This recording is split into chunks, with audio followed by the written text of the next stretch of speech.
हाँ, तो इसी बीच में कुछ हमारे सम्मानियों के नाम हैं। गेंदु सेह टेकाजी सनोता बाई, ये सह परिवार की ओर से 100 रुपए की राशि प्रदान करते हैं। और उनके साथ में देवलाल टेकाम जी और सुहागा टेकाम जी, वे शीतल पानी से है, मतलब उनकी ओर से 100 रुपए की राशि प्राप्त हुई है। जोरदार ताली से सम्मान, बहुत बहुत धन्यवाद। और सम्मानित जयराम परते जी मुलारा से, ओ जयराम परते जी और मुलारा परते जी और जीतलाल परते जी और संता परते जी, ये पूरे परिवार की ओर से 200 रुपए की राशि प्रदान करते हैं। बहुत बहुत धन्यवाद, जोरदार ताली से बजा सम्मान। और हमारे सम्मानित गोपाल सिंह धुर्वे जी ग्राम मटिया टोंगरी से इस सेक्टर उपाध्यक्ष जी है, उनकी ओर से भी 200 रुपए की राशि प्राप्त हुई है। जोरदार ताली से सम्मान। और इसके बाद नेकलाल मेरावी जी ग्राम अंजना से इस संगठन मंत्री है, जिला संगठन मंत्री है जिला गोंड समाज से, उनकी ओर से भी 200 रुपए की राशि प्राप्त हुई है। जोरदार ताली से सम्मान करते हैं, बहुत बहुत धन्यवाद। और सम्मानित त्रुमई देवकी मरकाम जी है, उनकी ओर से 100 रुपया। अनूपा नेताम जी उनकी ओर से 201 रुपया। सतन मेरावी जी उनकी ओर से 101 रुपया। और विमला मेरावी जी उनकी ओर से 101 रुपया। और मालवी धुर्वे जी उनकी ओर से 100 रुपया। और कुसुम लता जी उनकी ओर से 100 रुपया। और कुमारी बाई इंद्रपाल मेरावी उनकी ओर से 50 रुपया। सभी के लिए जोरदार ताली बजाएं। बूढ़ा देव बूढ़ीदाई शंभू गौरा सबकी मनोकामना को पूर्ण करे। धन्यवाद। आगे तो मैं अभी जो गीत बता रहा था, तो हमारे गोंडवाना समाज के लोग जब गीत गाते थे मनोरंजन के लिए, तो हमारे राजा महाराजाओं के गीत बना के गाते थे, जिससे हमारा इतिहास जिंदा रहता था। या तो फिर पेड़ पौधों के गीत गाते थे, या हमारे ग्राम में जो देवी देवता है खीला मुटुआ ठाकुर देव शीतला दाई खीड़ो दाई भीमाल पेट, इनके गीत गाते थे।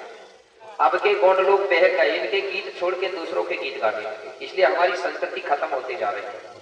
तो हमको अपनी संस्कृति अपना इतिहास को जीवित रखना है। तो जब भी गीत गाओगे तो अपने समाज के राजा महाराजाओं के गीत गाओ, या हमारे ग्राम में जो देवी देवता है उनके गीत गाइए, या पेड़ पौधों के गीत गाओ, चंदा सूरज के गीत गाओ, इससे हमारा इतिहास बचेगा।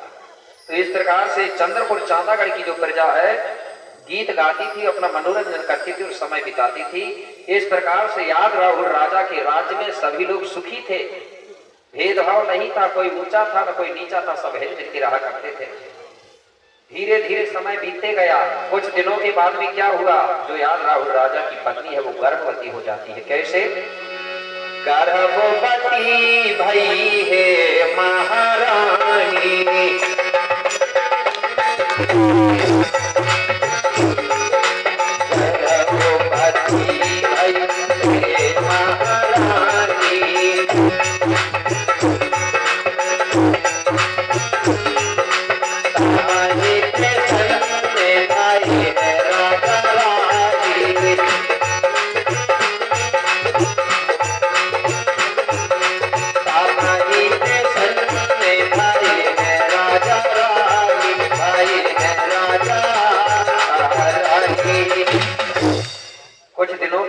सोना रानी गर्भवती हो गई।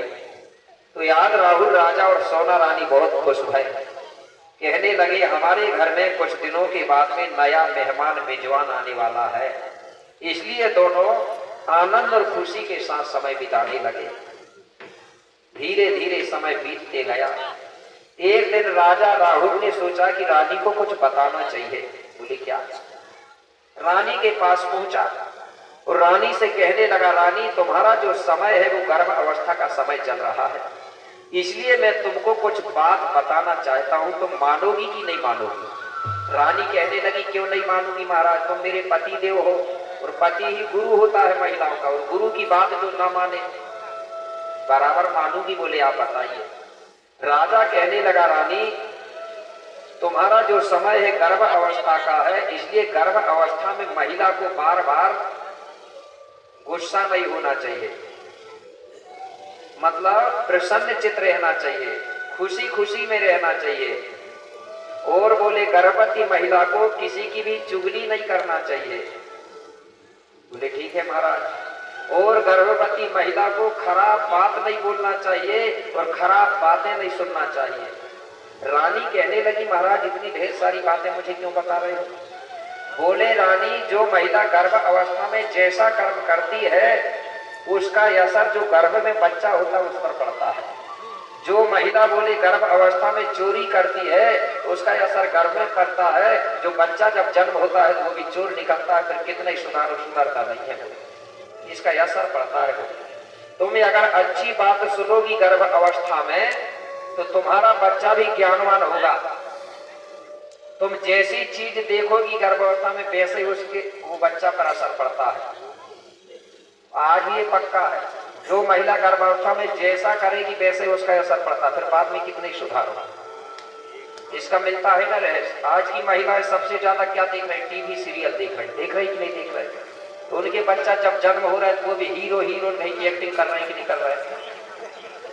अगर तुम अच्छे सीरियल देखती तो तुम्हारे बच्चे वो बच्चों को देख रहे हैं, 1 नंबर 2 नंबर की कटिंग बनवा रहे हैं कि नहीं, बोलते हैं ना 1 नंबर 2 नंबर।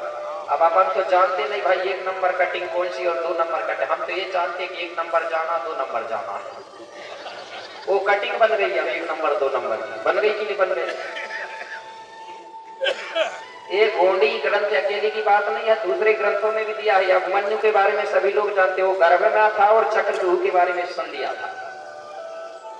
अगर आपको आजमाना है तो करके देखना, जब गर्भवती महिला रहे तो अच्छी बात सुनना, अच्छे सीरियल देखना, तो तुम्हारा बच्चा पक्का है ज्ञानवान होगा।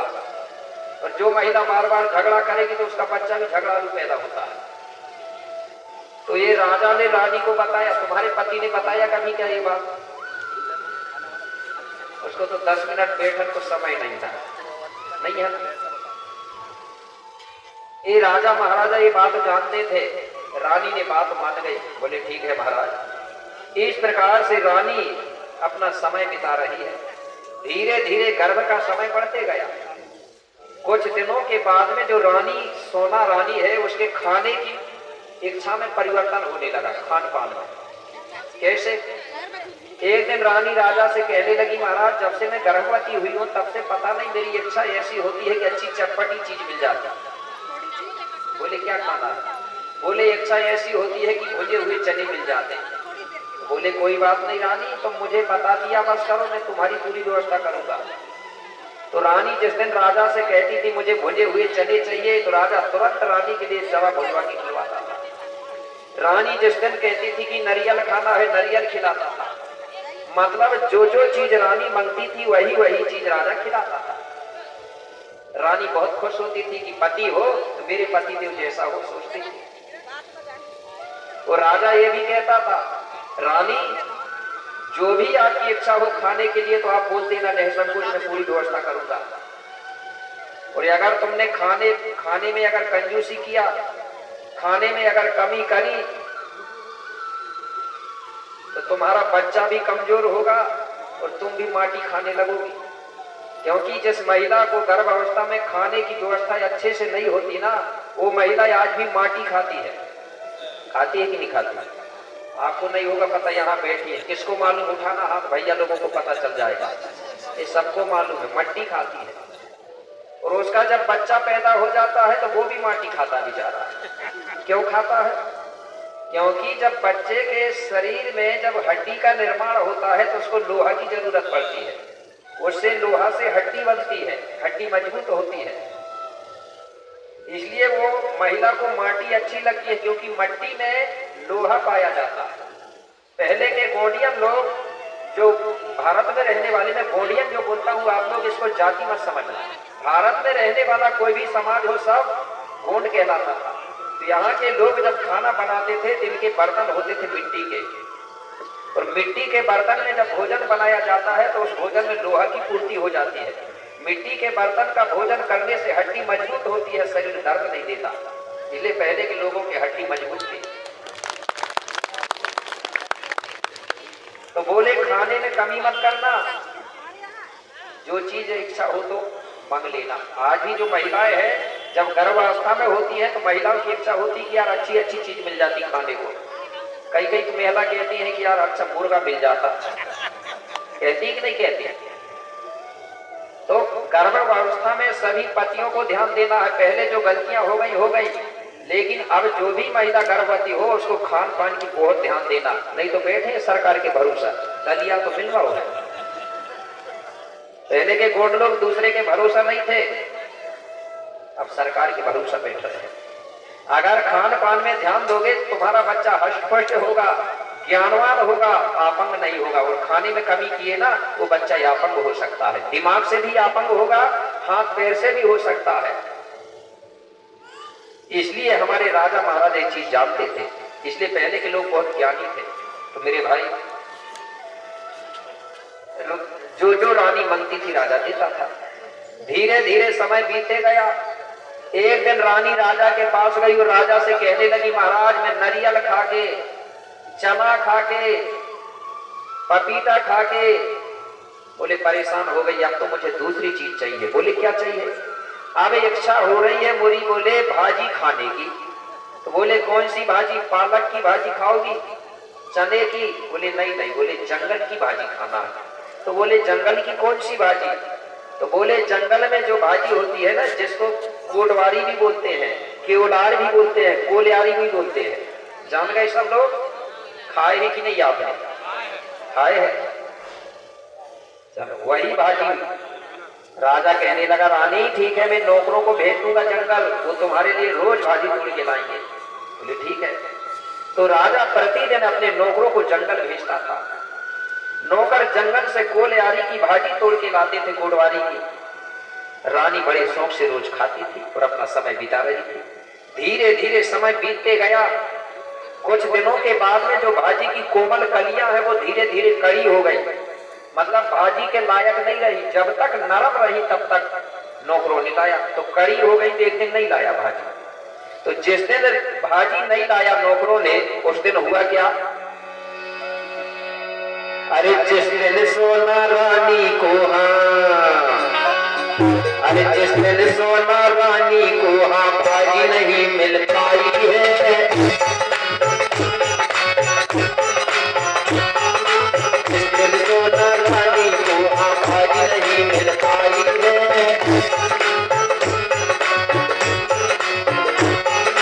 क्या हुआ? उस दिन सोना रानी ने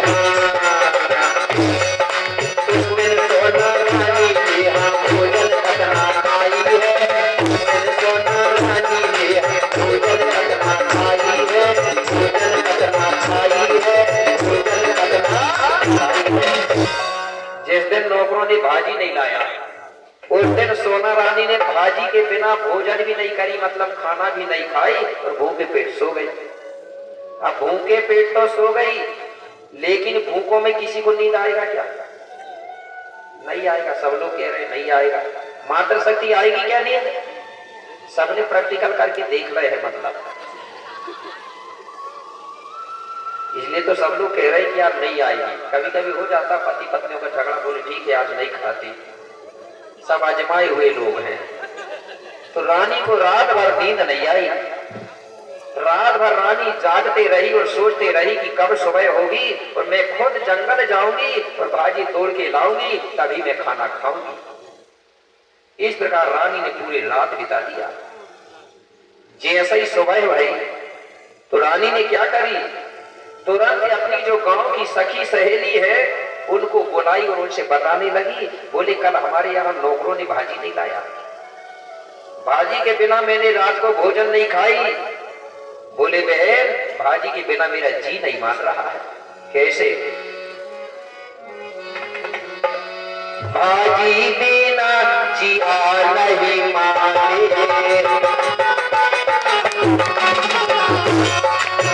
भाजी बिना जिया नहीं माने, जिया नहीं माने, जिया नहीं माने, जिया नहीं माने, सभी जिया नहीं माने।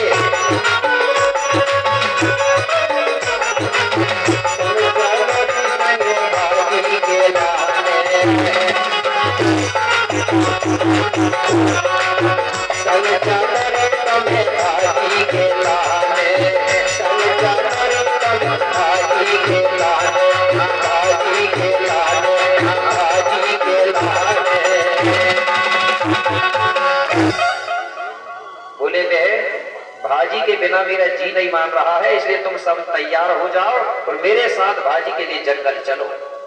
सखी कहने लगी, बोले महारानी जी बात तो ठीक है, लेकिन हमारी बात सुनो। बोले क्या? बोले रानी जी तुम्हारा जो गर्भ का समय है लगभग पूरा होने वाला है, इसलिए तुम घर में ही रहना, हम जाके भाजी ले आएगी। रानी कहने लगी नहीं मैं भी चलूंगी। सखी सहेली कहने लगी नहीं बोले रानी हमको डर लगता है कहीं जंगल में धोखा हो गया तो, क्योंकि गर्भ का समय लगभग पूरा होने वाला है, इसलिए मानो हमारी बात तो मत जाओ। लेकिन रानी ने सखी सहेलियों की बात बिल्कुल भी नहीं मानी और जबरदस्ती हट करके कहने लगी नहीं मैं भी चलूंगी। बोले नहीं तो तुम भी नौकरों जैसे खाली हाथ आ जाओगी। रानी नहीं मानी, जबरदस्ती बोले मैं भी चलूंगी। तो बोले चलो। और रानी का जो गर्भ का समय है लगभग पूरा होने वाला था। अब रानी सखी सहेलियों के साथ भाजी लेने के लिए जंगल की तरफ प्रस्थान हो गई। कैसे? यही विधि जंगल को सब आई, यही विधि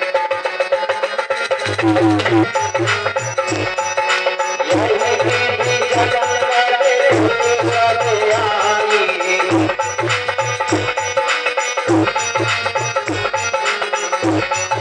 हरि हरि भाई दूजे हर भाई,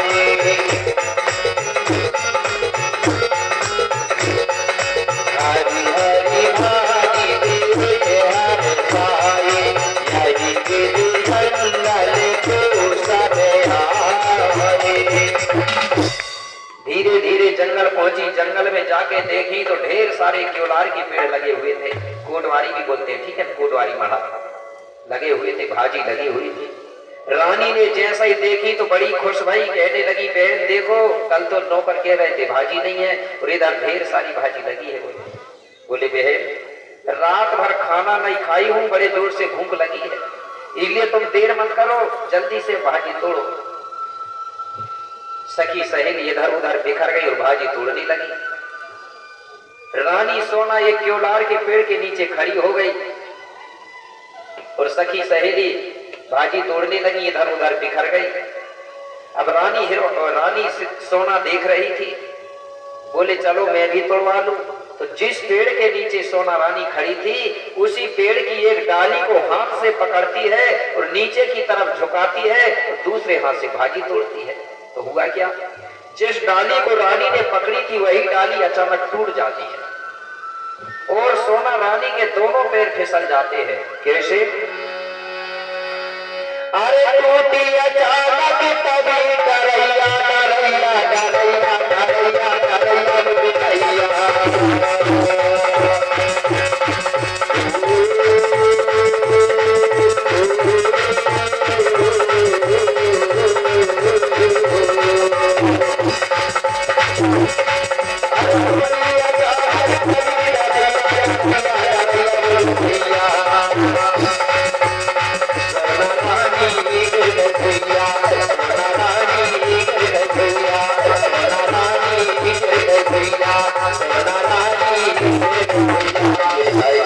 बड़ा धोखा हो गया। जिस डाली को रानी ने पकड़ी थी वही डाली अचानक टूट गई और सोना रानी के दोनों पैर फिसल गए। सोना रानी पेड़ के बाहर जमीन पर गिर गई। पेड़ को बड़े जोर से झटका लगा। सोना रानी को बड़ा दर्द हुआ। सोना रानी बेहोश होकर जमीन पर लेट गई। जैसे ही ये डाली टूटी, सखी सहेली भाजी तोड़ रही थी, डाली टूटने की आवाज जैसे ही सुनी तो पीछे लौट के देखी, मुड़ के तो क्या देख रही है कि पेड़ के नीचे डाली टूटी पड़ी है और उसी डाली के बाजू में मेरे भाई सोना रानी भी बेहोश पड़ी हुई है। सखी सहेली घबरा गई, दौड़ करके रानी के किनारे आई और रानी को देखी तो रानी बेहोश अवस्था में पड़ी हुई थी। सखी सहेली रानी से बार बार बोलती है लेकिन रानी ने एक भी शब्द नहीं बोली क्योंकि वो बेहोश हो चुकी थी। सखी सहेली घबरा गई, कहने लगी इसलिए तो रानी जी को हम कह रहे थे कि रानी मत जाओ, लेकिन रानी ने बिल्कुल भी नहीं मानी बोले और जबरदस्ती हट करके आ गई। अब देखो बोले क्या हाल हो रहा है।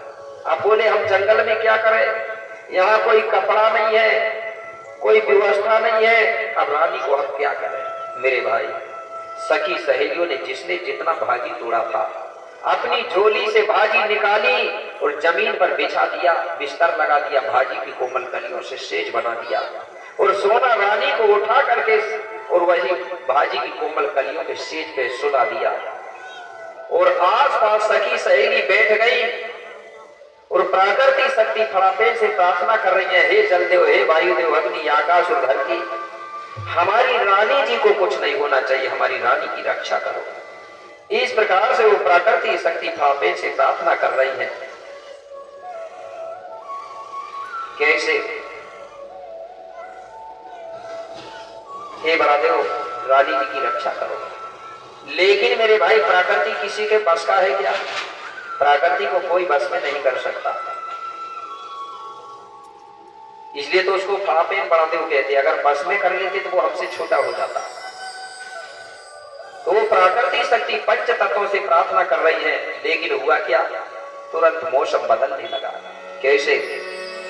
कि जोर जोर से हवा चली, तुरंत बड़ी तेज हवा चलने लगी और होने लगी है अंधियारी और काले काले बादल छाए, आज मेरे घर रहे भारी।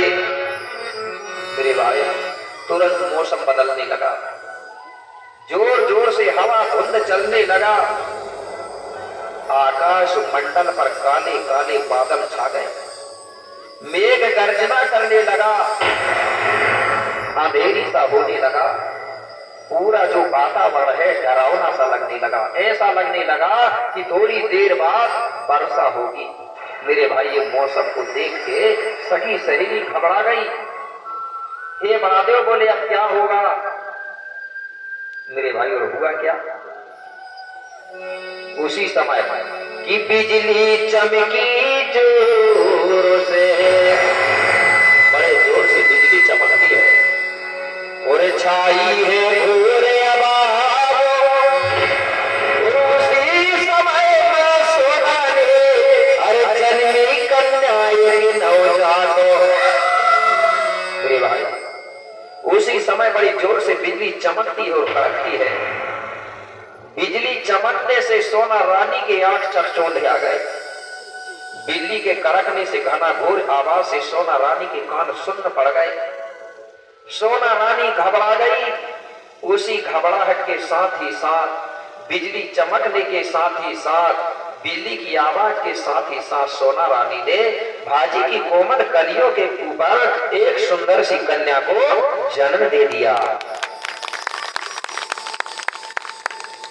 थोड़ी कम बज रही ताली, इसलिए बज रही है कि लड़की की बात है, लड़का की होती तो तेज बज जाती, क्योंकि आदत बन गई है ना हमारे लोगों की। एक जगह देखा था मैंने, उनकी जो बहू रानी गर्भवती थी, हॉस्पिटल ले गए, उनने फटाका पहले ही खरीद के रख रखे।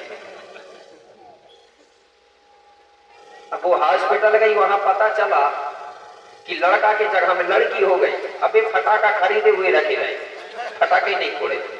और एक जगह देखा कि लड़का पैदा हुआ तो फटाका फूट गए। ये भेदभाव चल रहा है आज हमारे समाज में। तो हमें अगर गोंड है तो हमारे गोंड राजाओं में भेदभाव नहीं चलता था। चाहे लड़का हो चाहे लड़की हो, दोनों को एक बराबर सम्मान होना चाहिए। नहीं तो लड़का पैदा होगा तो खुशी, डीजे बज गई, दारू बट गई। लड़की पैदा हो गई तो कच्चू नहीं। जब लड़की नहीं रहेगी तो बहू कहां से लाओगे? तो लड़का और लड़की को दोनों को एक बराबर पढ़ाना चाहिए, ये भेदभाव नहीं करना चाहिए, क्योंकि लड़का से अच्छी लड़की होती है। अभी यहाँ पता कर रहा हूं, कितने गोंडवाना के राजकुमार हैं जिनका विवाह नहीं हुआ? एक बार हाथ उठाना। जिसका विवाह नहीं हुआ है वो हाथ उठाएंगे। कितने? हाथ उठाओ। अरे इधर टूरन की बात कर रहा हूं मैं, लड़कों की नहीं है क्या? कम है? अच्छा चलो, इधर जिनका विवाह नहीं हुआ है वो गोंडवाना की राजकुमारी हाथ उठाए। संख्या देख रहा हूं, राजकुमारियों की संख्या ज्यादा है। लड़का कहाँ गए? बाहर है, मोबाइल देखते होंगे। हाँ, लड़का से लड़की इसलिए बोल रहा हूं अच्छी है। चाहे लड़का हो, चाहे बड़े हो, चाहे छोटे हो, पितृ शक्तियों में कोई भी वो आदमी हाथ उठाएगा जिसने अपने मम्मी पापा के कपड़ा धुला हो कभी जीवन में, वो हाथ उठाए। आप अभी रुक जाओ, भैया लोगों को बोलो, 2-3 लोगों ने धुले अपने माता पिता के कपड़ा, ठीक है ना? चलो नीचे।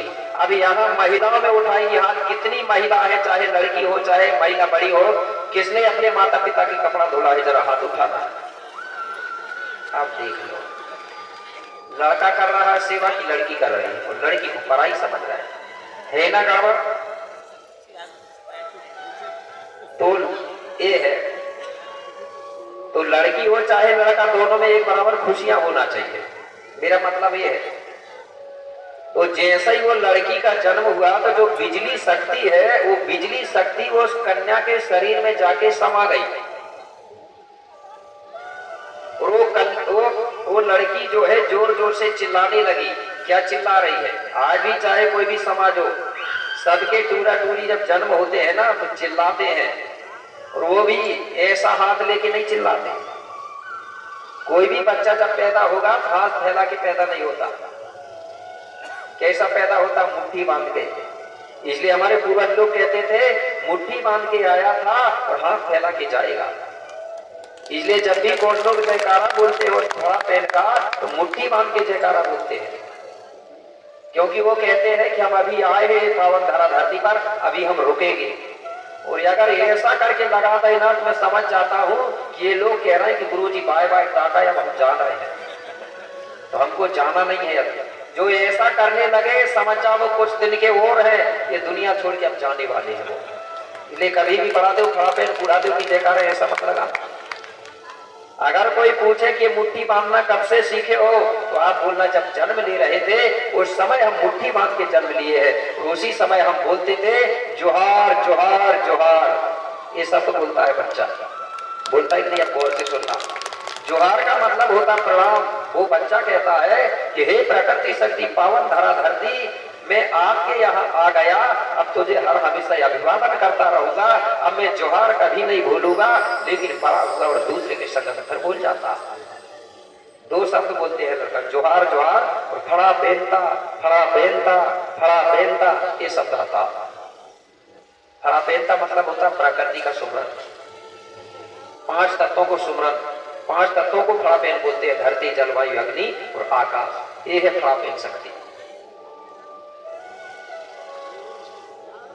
तो लड़की का जब जन्म हुआ तो लड़की जोर जोर से चिल्लाई।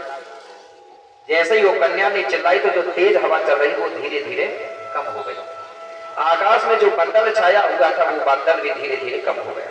मतलब पहले जैसा मौसम साफ था उसी प्रकार पूरा मौसम साफ हो गया।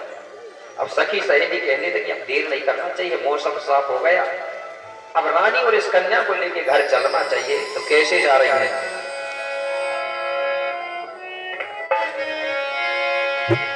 रानी चली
सुंदर सी छोरी को लेके रानी सहित सखी सहेली कहां पहुंची? महलों पर। याद राहुल राजा से सारा समाचार सुनाई। याद राहुल राजा बड़ा खुश हुआ, बोले पहली पहली संतान होगी कन्या। बोले मेरे घर में ऐसा लगता है, बोले कि देवी शक्ति का अवतार हुआ। मन ही मन में बड़ा खुश हुआ। उसी खुशी के साथ ही साथ याद राहुल राजा ने क्या किया? उसका संस्कार करवाया। तो मैंने कल बताया था जैसे लड़का का संस्कार होता है उसी प्रकार लड़की का होता है। तो मैंने कल बता दिया हुई बात।